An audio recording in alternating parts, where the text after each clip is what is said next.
Alloh birovga muhtoj qilmasin. Birovni ostonasiga sarg'aytirmasin. O'zidan o'zgani oldida boshlarimizni egiltirmasin. O'zidan o'zgani oldida muhtoj qilmasinki, alhamdulillah deb shukrni ko'paytiring.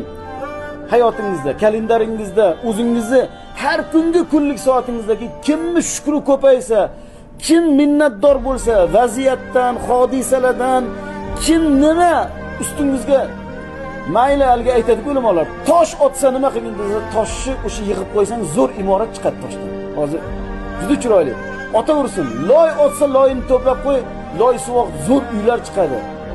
Hech qachon undan xafa bo'lma. Senga ishlab berayotgan mardikor u. Seni yomonlayaptimi, senga yomonlik qilaman deyaptimi? Uni ko'rib turgan chevar bo'lgan Robbi bor. Sen hodisalarga, vaziyatlarga, qadaringga alhamdulillah deb rozi bo'lgin. Uni orqasida sen kutmagan senga yaxshilik ishlar bor. Bu aniq. Alloh bitta ishini berkitib qo'ydimi, xafa bo'lmang. Nimaga men shu ishni bekilib qoldim? U yoqdan xayr va baraka